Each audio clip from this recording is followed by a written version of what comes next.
여러분 반갑습니다. 유승민입니다. 오늘 많은 분들이 오셨는데 여러분 계신 여기가 대구의 서부 정류장 이 부근입니다. 아주 오래된 버스터미널인데 저도 오랜만에 와봤습니다.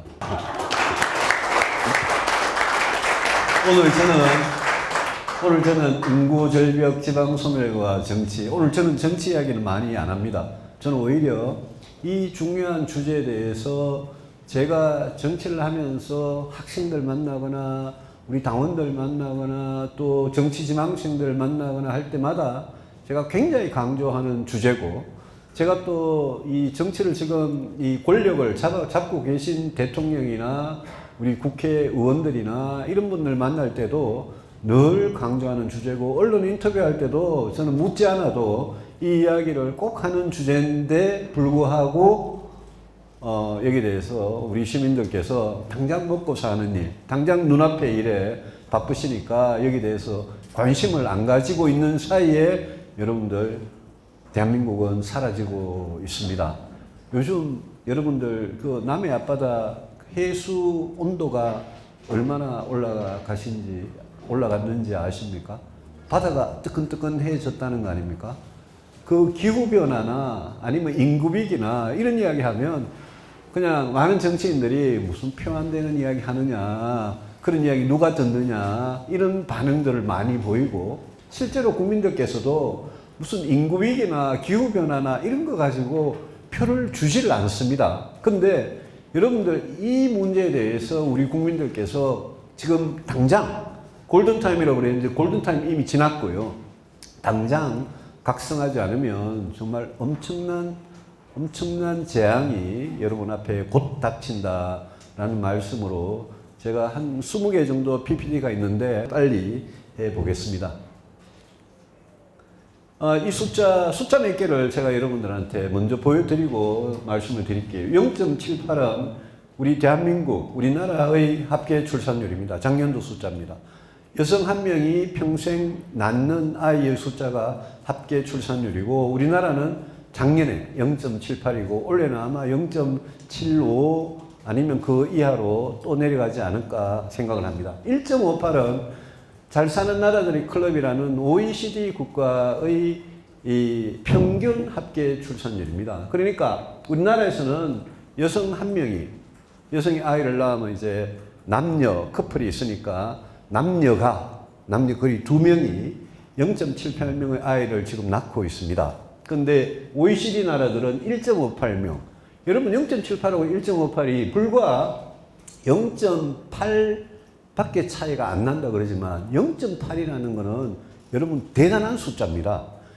10명으로 따지면 10명이 7.8명을 낳는데 10명이 15.8명을 낳는 나라, 그 10명이 숫자가 그러니까 여러분 100명, 1000명, 10,000명, 100만 명 이렇게 올라가면 이거는 엄청난 차이로 우리나라가 정말 세계에서 최악의 저출산을 겪고 있다는 걸 알 수 있습니다. 이거는 여러분들 여기에 연세가 좀 되시는 분도 있고 젊은 분도 있는데 오른쪽 관란이 있는 게 연도입니다. 1960년, 70년, 2002년, 2012년, 2022년인데 앞에 숫자는 아까 방금 말씀드린 합계 출산율입니다. 1960년, 제가 58년생인데 60년에는 여성 한 명이 6명을 낳았습니다. 6.0명을. 엄청나게 낳은 겁니다. 물론 낳고 나서 저때 위생이나 의료나 이런 게 안 좋아서 그때 형제간에 누이가, 오빠가 뭐 죽은 경우도 많죠. 어릴 때. 그렇지만 어쨌든 6.0명을 출산을 했습니다. 근데 10년 후에는 4.53명을, 저때부터 이제 인구 통계가 제대로 잡혔습니다. 그러면서 1970년에 100만 6천 명이라는 아이가 태어났습니다. 100만 명을, 1970년에 100만 명을 기억을 해 두십시오. 그러고 나서 한참 지나서 32년이 지나서 2002년에 와서는 이 4.53이라는 숫자가 1.18로 떨어졌습만 32년 만에 대한민국에서 출산율의 엄청난 추락이 일어난 겁니다. 그래서 49만 7천 명의 출생아가 태어났는데, 여러분 출산율은 저렇게 떨어졌는데 왜 아이가 태어난 숫자는 100만 명에서 50만 명, 49만 7천 명이니까 50만 명 아닙니까? 왜 절반으로밖에 안 줄었을까? 그거는 그만큼 여성이 결혼해가지고 아이를 낳는 여성의 숫자가 많았기 때문입니다. 그 사이 여성이 많아진 겁니다. 그래서 출산율은 이렇게 떨어졌는데 인구는 이제 출생아 수는 절반으로 줄었습니다. 곧 딱 10년 후에 이 숫자가 상당히 낮은 숫자였는데 이때 왔다 갔다 했습니다.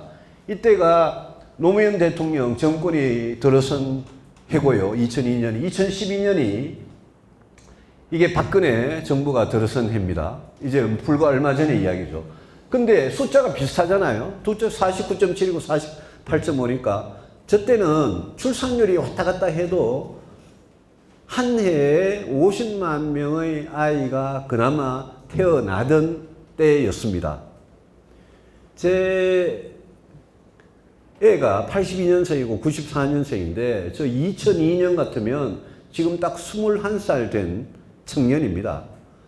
이때부터 한 10년의 기간 동안 50만 명가량이 유지가 됐다가 2012년 이후에 출산율도 급격하게 떨어지고 이 인구도 출생아 수도 급격하게 떨어져가지고 작년이 드디어 25만이 깨져서 24만 9천이 됐습니다. 여러분 1970년하고 그 52년 후인 2022년을 보면 딱 4분의 1로 출생아 수가 줄었고 이런 급격한 변화가 50년 만에 일어난 나라는 전 지구상에서 대한민국 하나밖에 없습니다.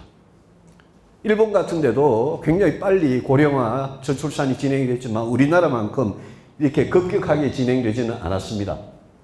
그래서 인구가 저렇게 변했습니다. 여러분 이걸 왜 제가 썼냐면 2020년에 우리나라 인구가 피크였습니다. 최고치였습니다. 계속 인구가 늘어가지고 5,182만 9천 명이었는데 불과 2년 후에는 이제 줄기 시작합니다. 2021년 줄고 22년 줄고요. 그래 5,169만인데 이 5,169만 안에 내국인, 대한민국 국적을 가진 내국인이 드디어 5천만이 깨졌습니다. 그래서 4,994만이라는 게 내국인이고 175만이 외국인입니다. 여러분 5천만 국민이라는 말을 이제는 못합니다. 깨졌기 때문에. 앞으로 이 깨진 숫자는 5천만이라는 숫자는 우리나라에서 계속 깨지는 겁니다. 계속 저기서 내려갑니다. 얼마나 내려갈 거냐? 통계청이나 정부 공무원들이 관료들이 이야기하는 것보다 훨씬 더 빠른 속도로 내려가리라는 게 저의 예측인데요. 국군이라고 제가 적었는데 여러분 옛날에 60만 대군이라는 말을 우리 잘 했습니다. 여러분 보십시오. 2002년에 불과 21년 전에 우리 육해공군 해병대 전부 다 장교, 부사관, 병 다 합쳐가지고 69만의 대군을 우리가 가졌습니다. 근데 2021년에 51만으로 줄어들더니 지난해 2022년에 이것도 국군의 숫자도 50만 깨져가지고 이제 40만 대로 내려왔습니다. 여러분 총 인구가 4천만, 5천만이 깨지고 4자를 그리기 시작했고 우리 군인들의 숫자도 저렇게 4자를 이제 그리기 시작을 했습니다. 여러분 불과 1년 사이에 3만이 줄었습니다. 3만이. 앞으로 10년, 20년 안에 군인의 숫자가 엄청나게 줄어듭니다. 병들이 복무기간이 육군의 경우에 18개월인데 그거 함부로 늘리지도 못합니다. 늘리면 난리 나니까. 요즘은 부사관들 지원을 잘 안 합니다. 부사관 충원율이 형편없습니다. 하사, 중사 이 부사관으로 안 올라 그럽니다. 왜? 병들도 월급 많이 주니까 하사 월급이 이제 병장 월급보다 더 작은 시대가 올지도 모르고요. 소위 중위도 안 올라고 그럽니다. 여러분들 48만 군인이 있어도 이 나라 충분히 지킬 수 있다고 생각하실지도 모르겠습니다만 제가 국방에 하도 오래 있어 봐가지고 여러분 48만의 숫자 가지고 북한하고 전쟁을 해가지고 우리가 이길 수 있느냐? 이거 굉장히 현실적인 문제입니다. 핵을 쏘고 미사일을 쏘고 전투기가 날아다니고 군함에서 포탄을 쏘고 다 하지만 전쟁의 종결은 육군이 하는 겁니다. 전쟁의 종결은 평양에 가서 백두산에 가서 태극기 꼽아야 종결이 되는 겁니다. 그걸 전부 다 어떤 사람들은 AI로 요즘 정보통신 기술로 로봇으로 무인기로 대체하면 안 되느냐? 뭐 그런 기술이 발달이 되죠. 그렇지만 여전히 전쟁의 종결은 인간의 손으로, 군인의 손으로 하는 겁니다. 우리 군이 앞으로 최대한, 요즘은 눈 나빠도 어지간하면 군대 다 갑니다. 그러니까 저런 변화가 이미 시작이 되고 있다는 말씀을 제가 드립니다. 이거는 뭐냐면 우리가 14세부터 64세 인구를 생산 연령 인구라고 부릅니다. 14세부터 64세까지요. 그게 몇 년 차입니까? 50년 차이 아닙니까? 그 50년 동안 생산 연령 인구라고 하고 14세 미만은 유소년이라 그러고요. 65세 이상은 이제 노인으로 분류를 해가지고 모든 복지 정책이고 노동 정책이 다 그 나이에 맞춰서 돼 있는데요. 총부양비라는 건 뭐냐 하면요. 생산 연령 인구 100명이 부양해야 되는 사람들, 부양해야 되는 사람들은 누구냐 하면 14세 미만의 유소년들이나 아니면 65세 이상의 노인들을 생산하는 사람이 돈을 벌어가지고 부양을 하는 거잖아요. 부양해야 되는 게 2020년이 우리나라에서 제일 낮았습니다. 그러니까 100명이 생산을 해가지고 열심히 일해가지고 17명의 유소년과 22명의 65세 이상 노인을 부양하면 됐습니다. 2020년에. 그래서 39라는 게 총부양비입니다. 100명이 39명만 먹이 살리면 됐던 시절이 바로 불과 3년 전이었습니다. 저게 OECD 전체에서 우리나라가 부양비가 제일 낮았고 생산 연령 인구는 제일 많았던 때입니다. 근데 이게 급속하게 변해가지고 2070년 딱 50년 후에 되면 아이들은 줄어들어가지고 100명의 생산 연령 인구가 16명의 유소년을 14세 미만을 부양을 하고 65세 노인은 101명을 부양을 해야 됩니다. 그래서 총 부양비가 117명입니다. 생산 연령 인구 안에 실업자도 있고 일하는 사람도 있고 돈을 많이 버는 사람도 있고 적게 버는 사람도 있습니다. 근데 어쨌든 14세부터 64세 인구 전체가 자기보다 1.17배나 많은 사람들을 먹여 살려야 되는 세상이 앞으로 10년, 20년, 30년 가면서 이제 곧 여러분들한테 닥치는 겁니다. 이대로 가면 여러분 제가 앞에서 숫자들을 쭉 이야기한 게 사람들이 여기에 대해서 실감을 안 하고 있고요. 우리가 기후변화가 그러듯이 이 인구위기도 이제 우리한테 여러분 앞에 이제 닥칩니다. 여러분 고향이 어딥니까? 시골이면 시골에 가보십시오. 학교가 있습니까? 뭐가 있습니까? 한 인구 10만, 과거에 한 15만 되는 도시가요. 시골 도시가, 시골이 중소도시가 요새 5만, 3만으로 쪼그러들어가지고 병원 없어지고요. 소아과 아예 없어지고, 산부인과 없어지고요. 맥도날드도 없고요. 스타벅스도 없고요. 안 되니까, 거기서. 그러니까 하나씩 없어지면서 경제라는 게 전부 다 이렇게 맞물려가지고 돌아가면서 누가 어디에서 일해서 돈을 벌이면 그걸 가가지고 스타벅스나 무슨 에리아 가서 커피를 마시고 그거 애들이 또 맥도날드 가서 뭐 햄버거도 사 먹고 이러면서 이렇게 돌아가는데 시골에 가면 사람이 원하는 시설들 그게 병원이 됐든 극장이 됐든 뭐가 됐든 여러분 없어지고 있는 거예요. 여러분 눈으로 지금 대구에 벗어나가지고 경북의 모든 도시 가보십시오. 저는 고향이 영주였고요. 우리 집 본래 고향이 외가는 안동인데요. 안동 영주 예천 이번에 뭐 수해가 나서 난리 났는데 그 마을에 가보십시오. 초등학교 이미 없어진 지 오래고 시골 마을에. 그게 여러분들한테 이제 쫙 닥쳐가지고 여러분 대구에 있으면 아직 좀 못 느끼죠. 근데 대구도 이제 그렇게 곧 됩니다. 그리고 우리나라에서 제일 마지막으로 그 위기가 닥치는 게 이제 서울입니다. 제가 그 이야기를 이대로 가면요.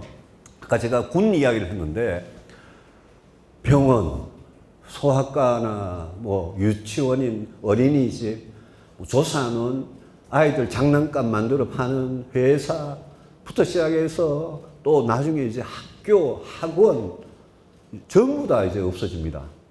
이미 여러분 지방의 대학들이 교수 월급도 못 줄 정도로 심각하고 특히 사립대의 경우에는 사립대가 지금 재정이 형편없어가지고 교수들 월급 제대로 못 주는 사립대가 이제 막 나오기 시작해가지고 막 합치고 난리가 나고 있습니다. 서울에서도 강북의 어느 초등학교가 문을 닫을 정도로 서울도 이미 동네에 따라가서는 그 현상이 이미 나타나고 있습니다. 그래서 이대로 가면, 저는 이대로 가면 여러분들이 이제까지 살면서 한 번도 겪어보지 못한 정말 재앙이, 끔찍한 재앙이 여러분들한테 이제 닥치는 겁니다.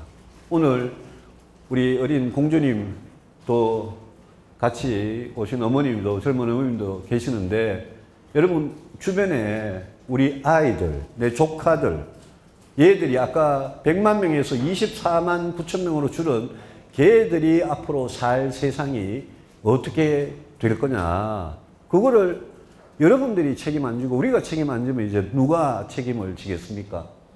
인구 소멸은 방금 말씀드린 대로 지방부터 소멸하고요. 이거는 농어촌 마을부터 없어지기 시작하고요. 중소도시가 없어지기 시작하고 지방 대도시가 없어지기 시작하고 수도권으로 결국 소멸됩니다. 일본도 이 코스를 밟고 있습니다만 우리나라보다 훨씬 더 더딘 속도로 일본은 가고 있고, 우리는 일본 한때 우리가 일본을 잃어버린 10년, 20년, 30년 이러면서 일본 사람들 알기를 되게 우습게 알았는데, 일본은 우리보다 훨씬 더 단단한 사회고, 일본은 노인들이, 어르신들이 돈도 상당히 많습니다. 선진국의 특징이 어르신들이 돈이 많아서 어르신들 소비를 많이 하는 게 선진국 특징인데, 우리나라 지금 어르신들은 세계 최악의 빈곤율에, 세계 최고의 자살률에 우리는 돈 없는 어른이 너무 많은 거예요. 그런 상황에서 일본보다 훨씬 더 빠르게 모든 게 소멸은 진짜 없어지고 사라지는 게 소멸인데, 여기는 이제 줄어들다가 언젠가는 완전히 그냥 점 하나 남아 있다가 줄어드는 그 상태로 대한민국이 변화하고 있습니다. 여기 대구니까요. 경상북도가 이 소멸이 제일 빠르게 진행되는 곳이 바로 경상북도입니다. 군위, 의성, 청송, 울진, 영덕, 여러분 다 오십시오. 제가 얼마 전에 저는 EBS라는 방송에서 하는 인구소멸, 지방소멸 유튜브 프로그램을 저 혼자 밤에 자주 보는데요. 얼마 전에 삼척에 있는 무슨 마이스터고 여학생이 한국전력 있잖아요. 한전에 취직하고 싶어가지고 열심히 공부하는데, 삼척이라는 동네 있잖아요. 강원도 그 남쪽에. 삼척이라는 동네에 고등학교에 있는 여학생이 한전에 가기 위해서 무슨 공부를 어떻게 하느냐를 가지고 EBS 다큐를 찍었는데, 시험 하나 치려고 그래도 삼척같이 작은 데는 시험 칠 장소가 없어가지고 시험 하나 치는데 시외버스 타고 강릉까지 가서 시험 쳐야 되고, 서울에 와보고, 마침 동네 출신의, 고향 출신의 어떤 성공한 기업인이 아이들 불쌍해가지고 아이들 돕겠다고 아이들을 외국에 한번 보내줬는데, 미국에 가가지고 실리콘밸리고 미국 가보고는 전부 다 눈이 휘둥그레지고 이래가지고 좋아하고 하는 걸 봤는데요.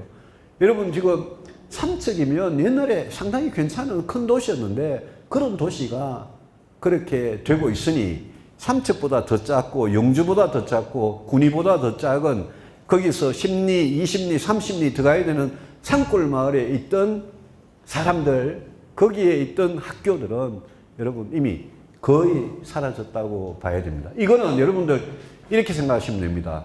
요즘 뭐 비가 많이 오고 그래가지고 난리가 나고 홍수가 나는데, 저 산에서 물이 흐르기 시작해가지고 농어촌 마을에서 물을 여러분 사람이라고 한번 상상해 보십시오. 물이 흐르기 시작해 농어촌 마을에 모이고, 중소도시에 모이고, 지방 대도시에 모이고, 서울로 이래 모이는데, 전부 다 서울로 가기만 하고 돌아오는 사람은 거의 없습니다. 거꾸로 물을 거슬러 오는 사람은 거의 없습니다. 그 물 중간중간에 보가 됐든 댐이 됐든 있다고 생각해 보십시오. 아주 뭐 저수지의 작은 댐부터 조금 큰 댐, 이 생각해 보시면, 여러분 대구라는 도시가 앞으로 얼마나 중요하냐면, 대구 경북이 사라지지 않기 위해서는 예컨대 의성 김천이라는 도시가 있다 칩시다. 그러면 의성 김천은 거기에 있는 작은 자연 불악들, 그게 지금 소멸되고 있는데, 그게 소멸되지 않도록 의성하고 예컨대 김천에 병원이 있느냐, 극장이 있느냐, 문화시설이 있느냐, 필수 의료시설이 있느냐, 이런 거를 해놓지 않으면, 대모로 해놓지 않으면 그냥 물이 그냥 다 빠지듯이 인간이, 사람이 사라져 버리는 겁니다. 대구도 마찬가지입니다. 대구라고 언제까지 여러분 지금의 대구의 지위를 가질 수 있을 것 같습니까? 청년들은 다 서울 가는데 서울 가서 서울 가면 뭐 좋은 직장이 기다립니까? 그렇지는 않습니다. 그렇지만 서울 가면 성공할 가능성이 10%라도 있고 대구 여기 있으면 성공할 가능성이 없으니까 가는 겁니다. 가면 10%는 좋은 직장을 구하는데 90%는 뭐하냐? 비정규직 하는 거예요. 비정규직. 비정규직으로 해가지고 서울에서 서울 근교 도시에서 완전히 소비되어 버립니다. 젊은이가. 그러면 그렇게 한 10년 소비되고 나면 그러면 그 다음에는 그 젊은이는 어디 가서 정규직이나 꿈꾸었던 자기가 어릴 때 꿈꾸었던 괜찮은 직장을 가질 수가 없습니다. 그러면서 모든 젊은이들을 서울과 서울 근교로 쫙 빨아들여 가지고 비정규직으로 10년 20년 소비해버리고 그러고 나면 지방은 아예 사람이 없고 그 상태로 지금 계속 가는 굉장히 심각한 상황입니다. 원인에 대해서는 저는 이야기 안 하겠습니다. 워낙 다양한 이론들이 많고 주장들이 많기 때문에 뭐 사회 문화적인 요인에 경제적인 요인에 별별 주장들이 다 많기 때문에 그거 일일이 소개를 안 하겠습니다. 여러분도 왜 젊은이들이 아이를 안 낳고 기르지 않을까에 대해서 여러분 나름대로 다 생각이 있으실 겁니다. 원인은 생략하는데 이 원인은 사실은 굉장히 중요합니다. 원인을 정확하게 알아야 해법이 나오기 때문에 굉장히 중요한데요. 정치가 이제 뭐 했냐? 여기서부터는 정치 이야기를 이제 좀 해보려고 합니다. 정치 아무것도 안 했습니다. 여러분, 2006년에 저출산 고령사회위원회라는 게 생겼고, 기본법이 생겼습니다. 그게 노무현 때입니다.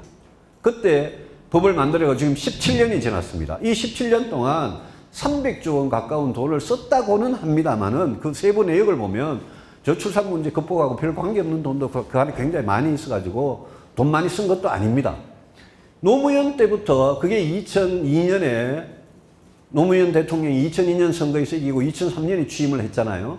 그때 아까 제가 그 숫자 합계 출산율 보여드렸죠. 그죠? 한 50만 정도의 출생아가 나고 1.18, 1.2 이 정도에서 왔다 갔다 할 때입니다.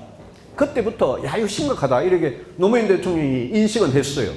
그래가지고 위원회도 만들고 기본법도 만들고 예산을 투입하기 시작했어요. 노무현 다음에 누굽니까? 이명박, 박근혜, 문재인, 윤석열 이렇게 정권이 쭉 변했습니다. 여러분 보수고 진보고 떠나가지고 우리 대한민국 대통령 중에 내가 대통령 임기가 5년밖에 안 되지만 내가 죽을 힘을 다해가지고 여기에 승부를 걸겠다. 세상을 확 뒤집어가지고 아까 국가 대개조라고 그러셨는데 세상을 확 뒤집어가지고 내가 여기에 5년 동안 대통령의 권한과 책임을 다해가지고 이 문제만큼은 해결하겠다라고 했던 대통령이 기억나는 사람이 있습니까? 없습니다. 노무현 대통령 안 했습니다. 법만 만들어 놓고 2007년에 그만두셨고요. 2007년에 이명박 대통령이 됐잖아요.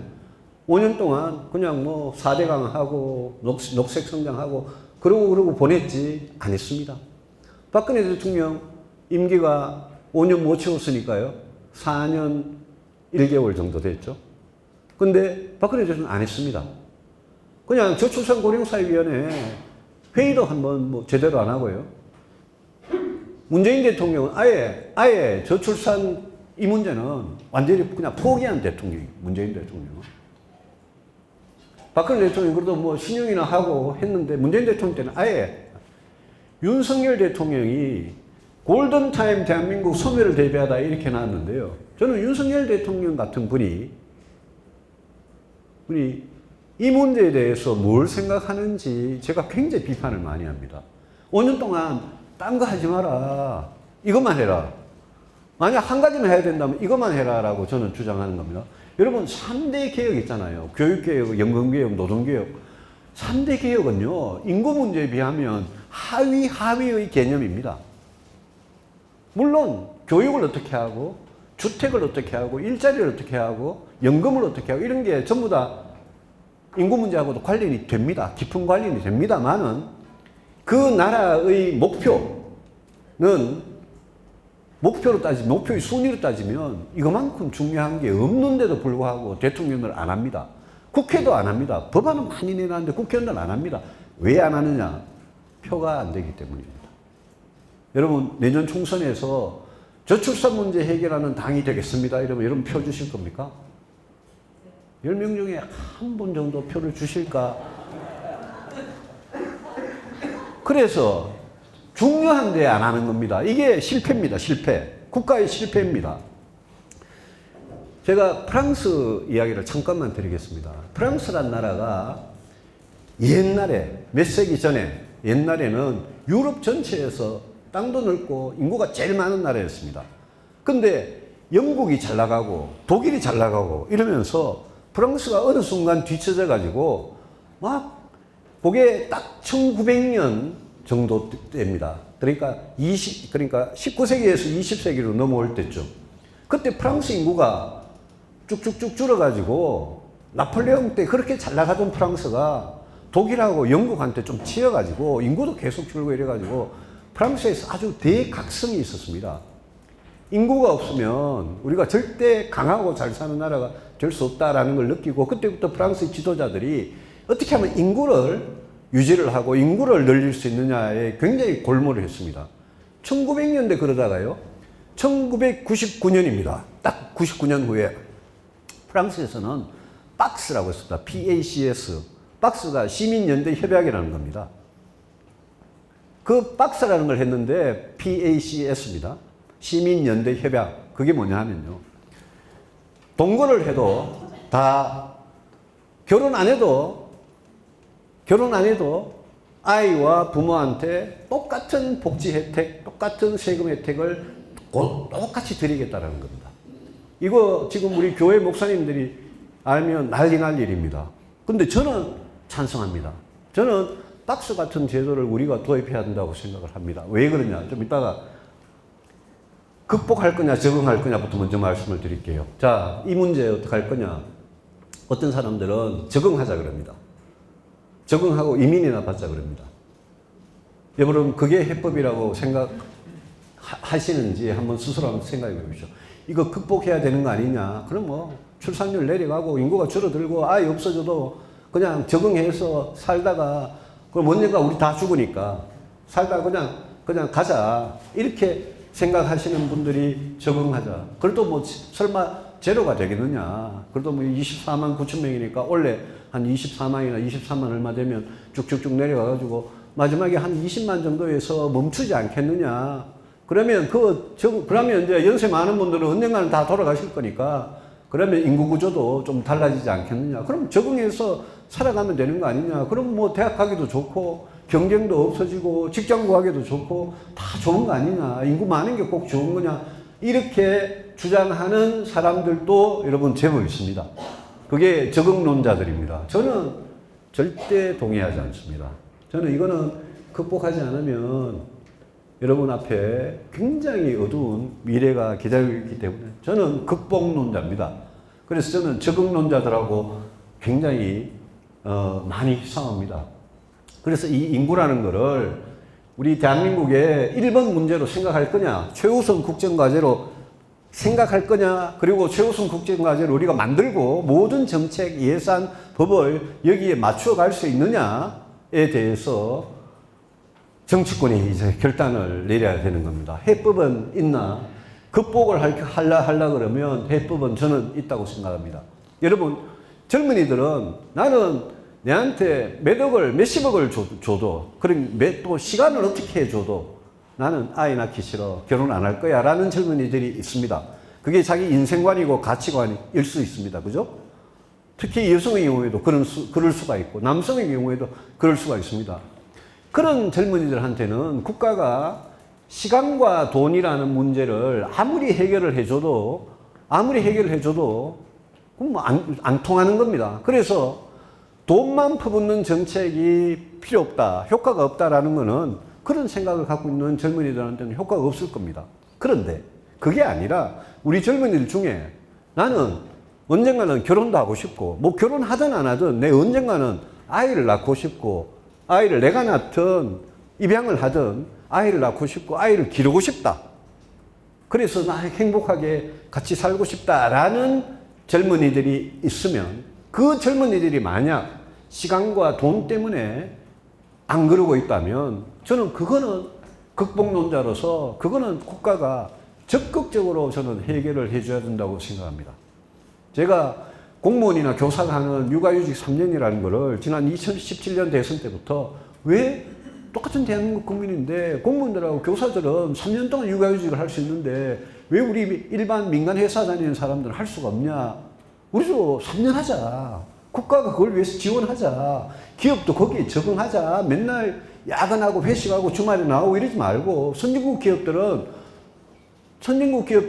주 토요일 일요일 쉬고 평일도 딱딱 시간 맞춰 퇴근하고 그래도 선진국 기업들은 기술이 좋은지 무슨 경쟁력이 있는지 돈 잘만 벌더라. 우리는 왜 우리 회사들은 그렇게 안 되냐.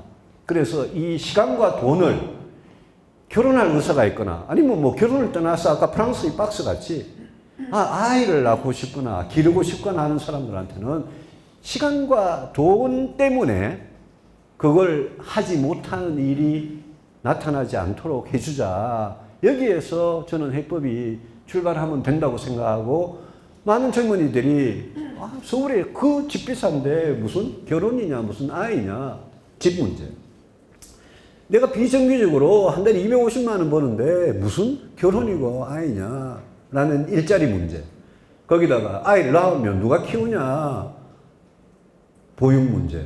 또 교육 사교육비가 얼마나 들어가는데 아이를 어떻게 키우냐 교육 문제. 그 다음에 내가 늙어 죽어서 내가 내 하나 몸 건수도 못하나 건사도 못하는데 어떻게 하냐 복지 문제. 특히 노후 복지 문제.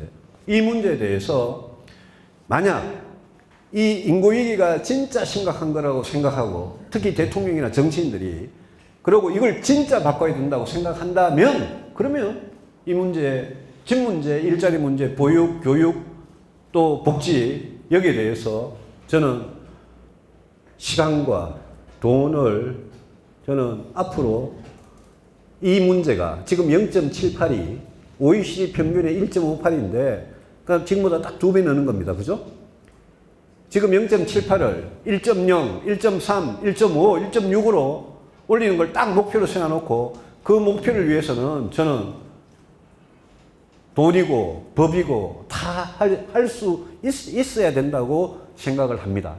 저는 국가 재정에 대해서 굉장히 건전한 걸 주장하는 사람인데 국가 부채 비율이 지금 50%가 넘었잖아요. 굉장히 건전해야 된다고 생각하는 사람인데 저는 이 문제를 위해서는 저는 미래 세대의 빚을 끌어와서라도 저는 할 수 있어야 된다고 생각을 합니다. 그게 미래 세대들한테 젊은이들한테 도움이 되는 거니까요.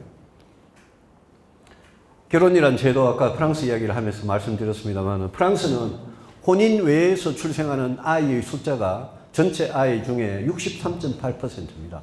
어마어마한 숫자 아닙니까? 64% 아이들이 결혼하지 않은 부모 밑에서 태어나서 자라는 겁니다. 저게 아까 1999년에 박스라는 제도를 통해서 저래됐습니다. 우리나라는 요게 올라간 겁니다. 1.3, 1.5, 1.8, 2.2 이래 가다가 최근에 올라간 숫자가 2.9입니다. 2.9 대 63.8입니다.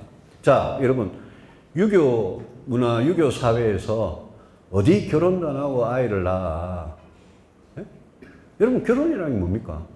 여러분 결혼 꼭 해야 됩니까? 결혼해야만 아이를 낳고 기를 자격이 생기는 겁니까? 그 얼마나 좀 고란 이야기 아닙니까?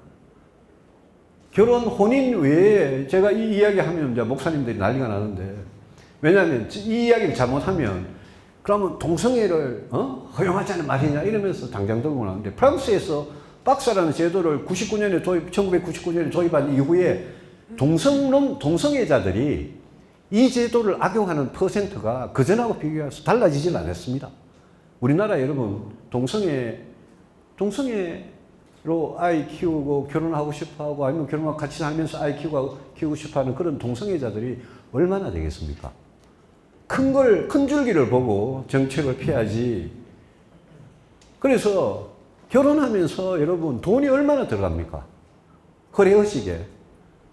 그래서 이런 거 제도 하나를 우리가 발상의 전환해가지고 바꿀 수 있느냐 없느냐를 생각을 해봐야 됩니다. 마지막 이제 다 됐습니다. 요즘 윤석열 정부가 저출산 대책, 우리 대한민국 국민들의 저출산 대책과 인구위기 이것 좀 열심히 하라 그러니 그건 안 하고 윤석열 정부가 제일 지금 열심히 하는 게 이민 정책입니다. 이민청을 만들고 한동훈 법무부 장관하고 윤석열 대통령 두 분이 이민을 확대를 해서 E9 비자라고 있습니다. 비전문 취업입니다. 비전문 취업이라고 옛날에 무슨 산업연수생, 외국인 고용허가제 이런 쪽을 E9 비자를 확대를 해가지고 작년 원래 엄청나게 들어오고 있습니다. 여러분 시골에 가면 농사 외국인이 없으면 못 짓습니다. 어디 조선소 건설 현장 지금 외국인 없으면 되는 게 아무것도 없습니다. 그러니까 경제를 돌아가게 하기 위해서 단기적으로 아니면 한시적으로 외국인 근로자들을 받아들이는 건 좋습니다. E9 비자를 확대해서. 여러분 그렇게 하는 이민이 우리 인구 문제, 저출생 문제, 저출산 문제를 해결할 수 있다고 생각하십니까? 여러분, 내 책 제목이 기억이 안 나는데, 나도 한 번은 불러보았다라는 책이 있습니다. 우리나라 사람들이 외국인을 얼마나 차별을 쉽게, 무의식적으로 하느냐에 관한 책입니다. 중국인을 낮춰 부르는 말, 동남아인들을 낮춰 부르는 말, 흑인들을 낮춰 부르는 말, 거기에 다 쭉 써놓고 사례를 해놓고, 저 그 책 굉장히 감동 깊게 읽고, 저도, 우리나라 사람들도 외국인들에 대해서 상당히 인종차별적인 그런 구석이 있구나라고 느꼈는데요. 여러분, 주변에 다문화 가정들 아실 거 아닙니까? 베트남에서, 필리핀에서, 방글라데시에서 오신 분들 아실 거 아닙니까? 조선족들 아실 거 아닙니까? 그분들이 여기 와서 여러분들하고 똑같은 대한민국 시민으로서 똑같은 대우를 받고 차별받지 않고 나중에 우리가 미국에 하와이에 미국 본토에 이민 간 우리 선배들이 선조들이 미국에 가서 차별을 받아가면서 세탁소에서 마트에서 농장에서 열심히 일해가지고 돈 벌고 자식을 좋은 학교 보내려고 했던 그 우리의 선진국 유럽이든 미국이든 우리의 바깥으로 이민사하고 지금 동남아 국가들이 우리나라에 와서 하는 거를 여러분 비교를 해 보십시오. 그 사람들 받아서 여러분들 진짜 대한민국 국민으로 같은 시민으로서 대우하면서 그분들하고 같이 인구 위기를 극복할 자신이 있습니까? 그리고 아까 제가 내국인이 4천만 이제 이하로 떨어졌다 그랬잖아요. 우리 한국 사람들한테도 제대로 다 못 해주면서 그 외국인들 받아서 그렇게 할 자신 있습니까? 그래서 저는 이민은 임시 방편이고 일시적인 해법이 될지는 몰라도 이 이민으로 인구 위기를 극복하는 근본적인 대책이 될 수는 없다라고 생각하고 이민을 받는 것은 저는 찬성입니다. 그리고 우리가 굉장히 열린 사회가 되는 건 찬성이고요. 이제는 우리가 단일 민족 국가가 아닙니다. 벌써 외국인 비중이요. 더 이상 단일 민족 국가라고 할 수가 없습니다. 그럼에도 불구하고 우리는 굉장히 동질적인 국민들이고 이 동질적인 국민들이 바뀌어서 아이를 낳고 아이를 기를 수 있는 그런 사회를 만들면 그러면 외국인들도 한국에서는 아이 키우기 좋고 아이 낳기 좋다라고 하면 그러면 더 오는 겁니다. 근데 우리나라 젊은이들이 괴로워서 결혼 안 하고 아이 낳기 싫어하고 집 문제 벌이면서 비정규직으로 괴롭고 이런데 외국인들인들 여기 오면 당장 몇 년간 돈벌이는 될지 몰라도 여기가 그 사람들 눈에 천국으로 보이겠습니까? 그 사람들 눈에 더 좋은 나라가 있으면 그리 가버리겠죠. 이민은 그 사람들한테는 선택입니다. 요즘 심지어 최저임금으로 외국인 가사도우미 이야기까지 나오고 있지 않습니까? 저는 그런 거 전부 다 굉장히 한시적이고 임시 방편에 불과한 거라고 생각합니다. 그래서 해법은 수도권은 가만히 둬야 됩니다. 가만히 둬도 사람들이 모이니까요. 지방부터 시급하게 제대로 된 처방으로 도와주지 않으면 그러면 걷잡을 수 없습니다. 여러분 이제 고속도로 많이 깔아놓고 KTX 많이 깔아놨는데 타고 서울 사람들이 강릉이고 부산이고 제주고 가서 며칠 그냥 놀고 오는 거는 할지 몰라도 지방에 이제 가서 사는 사람이 없는데 뭐가 있겠습니까 지방에. 그래서 지방에 그게 학교가 됐든 병원이 됐든 문화시설이 됐든 뭐가 됐든 지방부터 획기적으로 바꿔야 됩니다. 모든 지원을 지방에다가 해야 됩니다. 굉장히 어려운 이야기입니다. 노무현 대통령은 이게 어려워서 혁신도시 만들어가지고 공기업들 지방에 내려보내고, 세종시에는 정부 부처들 내려보내고, 또 어떤 사람은 민간기업 유치한다고 아무리 해도 안 오고, 굉장히 어려운 문제임에도 불구하고 여기에 해법을 만들어야 되고, 저는 제가 대구시장이고 제가 경북도지사라면 저는 이것만 하겠습니다. 왜냐?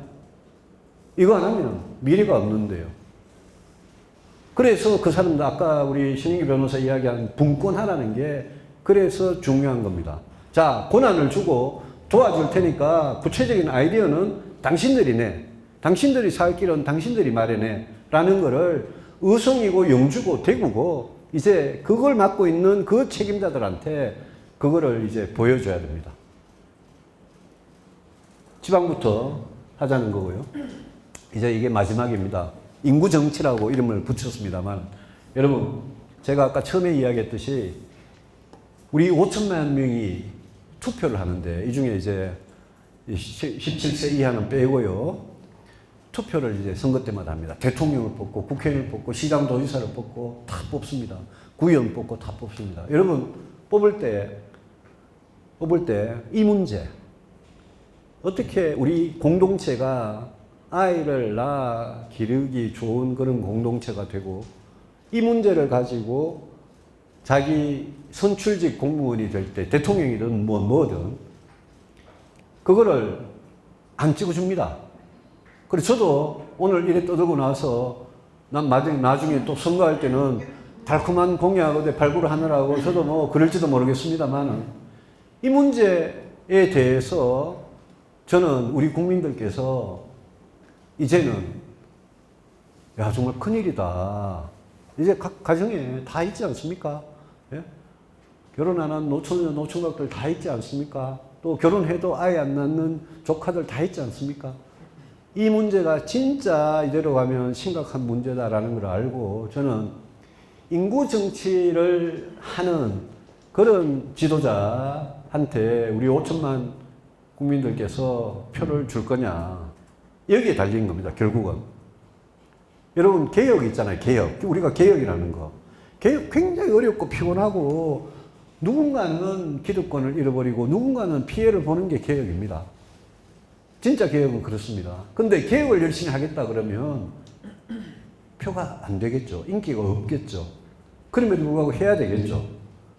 그래서 우리나라 국민들께서 5년마다 대통령 뽑고 4년마다 국회의원 뽑는데 이제는 저는 우리나라 국민들께서 60대든 70대든 30대든 40대든 뭐 진보든 보수든 이제는 굉장히 좀 꿰뚫어 보시고 이제까지 난 나라가 왜 이 모양이 됐는지를 꿰뚫어 보시고 이제는 진짜 뭔가 필요한 정책, 필요한 개혁을 할 수 있는, 할 것 같은 그런 정치인을 선택을 해 주셔야 됩니다. 그런 정당을 선택을 해 주셔야 됩니다. 그거 안 하면, 자, 여러분이 5년, 저는 이제 60대가 돼가지고, 아까 60대가 돼가지고, 저는 60대가 되니까 여러분 지금 20대, 30대면 1년, 5년, 10년이 여러분 굉장히 알차고 천천히 갈 겁니다. 근데 시간이 갈수록 40대, 50대, 60대 되면서 와,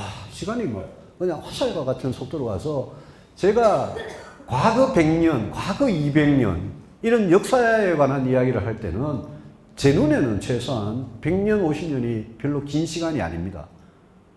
앞으로 2030년, 40년, 50년 가면 국민연금 다 고갈되고 학교들 없어지고 지방은 다 망하고 서울 부거리만 옹기종기 모여가지고 살다가 그마저도 찌그러져 사라지는 대한민국. 늙고 병든 국민들만 잔뜩 있고 젊고 그런 사람은 찾아보기 힘든 대한민국.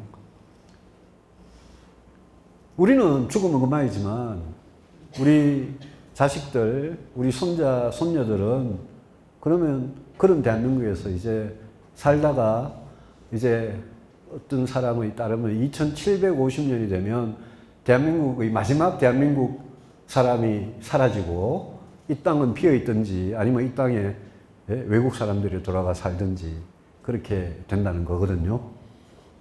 그래서 저는 아까 집단지성이란 말씀도 하셨는데 저는 우리 정바세가 이런 거를 이제 어떻게 정치에서 구현을 하느냐. 정치라는 게 그만큼 중요한 건데 정치라는 게 5년 동안 맨날 시민단체하고 싸우고 건설노조하고 싸우고 뭐 그러다가 5년 보내면 그래 5년 보낼 수도 있어요. 근데 그게 아니고 누군가가 국회든 대통령이든 정당이든 누군가가 이거를 하나씩 의지를 가지고 바꾸어 나가면서 그게 사람들한테 새로운 미래에 대한 내일에 대한 희망을 주는 그런 게 되면 그러면 바뀌는 거거든요. 이제 마지막으로 우리 이제 강의가 많이 길었습니다만은 마지막으로 우리 정바세 저는 작년에 국바세 할 때 그냥 언론을 통해서 봤고요. 그 가처분 소송 열심히 싸우시는 것도 봤고 또 그걸 정바세라고 이제 이름을 바꿔서 국민의힘 바로 세우기 아니고 정치 바로 세우기 하면서 진보 쪽 사람들하고도 활발하게 이제 교류를 여시는 것 같고요. 그 정바세 이렇게 하는 걸 보니까 여러분 여기에 부대표도 계시고 회원들도 계시는데 저는 여러분들의 용기에 굉장히 좀 놀랐습니다, 사실. 예, 여러분 굉장히 좀 무모하시거든요, 지금. 예, 그리고 여러분 이 정치 현실에 대해서 쓴맛을 아직 덜 보셨거든요. 예, 시련과 고통도 아직 덜 겪어보셨거든요. 그럼에도 불구하고 아까 많은 아이디어들을 가지고 한번 해보겠다고 하시는 여러분들을 응원하고 저는 뭐 제가 앞으로 뭘 하든 여러분들이 옳은 길을 가고 계신다 싶으면 저는 뭐 여러분들 적극 그렇게 돕도록 하고 12번의 이 시국 강연 전국 투어 잘 하시고요. 어디 가도 뭐 한 10명, 5명 와도 꼭 빼먹지 말고 꼭 하시고 저는 한 명의 사람이 굉장히 중요하다. 한 명 한 명이 모여서 우리 5천만이 되고 한 명 한 명의 표가 모여가지고 대한민국 운명을 결국 결정하는 거 아니겠습니까? 그거 말고 무슨 방법이 있겠습니까? 민주당이 그 혁신위원장 같이 뭐 어르신들 표 안 주고 이런 방법 말고는 무슨 방법이 있겠습니까? 그래서 여러분들 이 자리에 계신 남녀노소가 저는 한번 이렇게 뭐라 그럴까요? 우리 정치를 한번 확 그냥 바꾸어주는 이 자리에 사람 많거든, 많이 오셨거든요. 여러분들만 한 분 한 분 그 어떤 이 전파를 하는 그런 중요한 매체가 돼가지고 그러면 저는 대한민국 바뀌고 특히 대구 경북 좀 제발 좀 바꿔주시기를 부탁을 드리면서 제 말씀 마치겠습니다. 고맙습니다.